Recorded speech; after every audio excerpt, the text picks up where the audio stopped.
DLC, or downloadable content, has been getting controversial as of late, with developers cutting out crucial segments in a game in order to get more money out of us. But does it have its merits? Can there be completely original content connected to an already existing title? Well, this is my review of Infamous First Light, which attempts to do so. Infamous First Light is a prequel of sorts to the PS4 exclusive Infamous Second Son.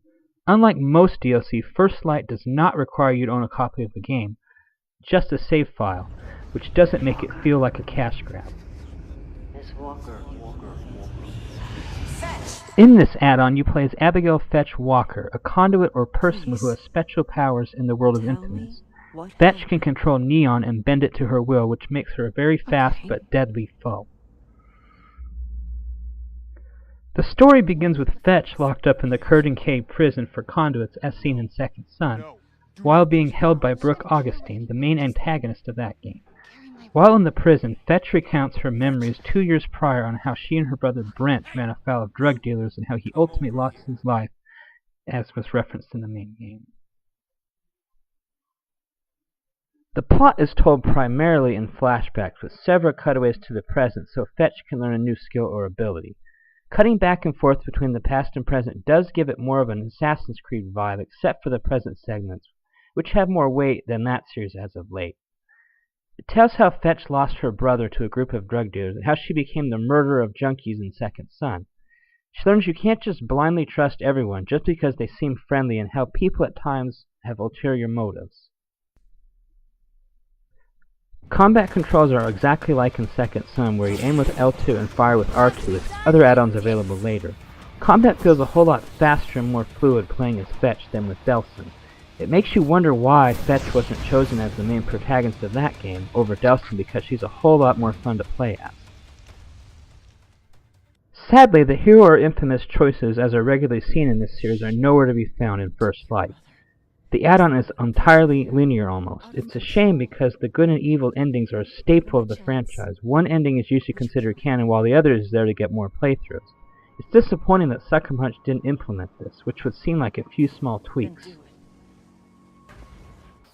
That's not to say it's still not open world, as the aspects are still there of that, as is the city of Seattle, which is still fully explorable, complete with much more meaningful activities than Second Son had, such as races through Seattle with Fetch's super speed, rescuing hostages trapped by various gang members, collecting light bulbs or lumens to collect skill points, and tagging walls with neon graffiti, which is very entertaining.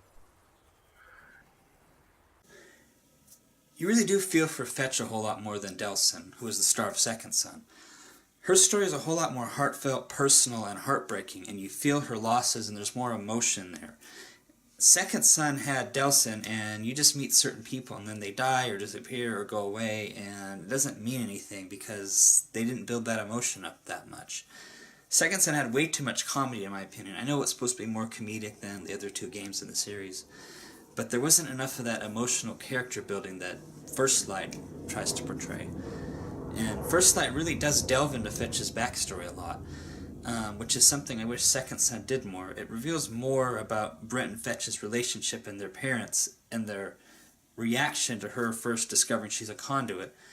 And it was really ingenious the way they did it because the bad guy in the title, his name is Shane, he injects her with a drug shot thing and she has this hallucination and she goes nuts and she starts remembering things of how they reacted and their horror that she's got these neon powers and like how they disowned her and that kind of thing, and it really was a lot better done than Second Son, when Delsin's brother Reggie discovered he had powers, he was freaked out by it, then eventually he kind of grew on them, so they did it a lot better, I think, of how would you react to, suddenly you have neon powers, how would your family members think you're a freak or something? Once you're done exploring every last nook and cranny in Seattle, you can try out the Curtain Cave Battle Arena, which offers several types of challenges such as hostage rescue, survival modes, and demon survival, which faces you against virtual demons created by Eugene, another conduit found in Second Son. As a bonus, if a save file of Infamous Second Son is found on your PS4's hard drive, the player also has the ability to play as Delsin in these challenges. complete with the abilities he can possess in the game, because he has the power of being able to absorb other conduits. So how does First Light hold up? Well, quite well, I'd say. It's fast, fun, emotional, and a joy to play through. I mean, not that Second Son wasn't. Second Son was a lot of fun. I mean, don't get me wrong, I did not hate the game.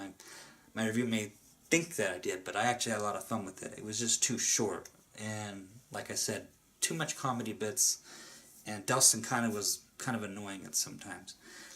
And Fetch is just a more relatable protagonist, I think, than Delsin, and I've said that you really feel her losses and see her character grow, which is why I'm giving this game about an 8.5. I think that's about what Second Son is. I mean, this game, it's an add-on, so it's not a full game, but they really could have made this a full game. I think that she should have been the main character of Second Son or something over Delsin, and he should have been a side character, because she was a whole lot more fun to look into than Delsin, and which is why I'm giving it an 8.5.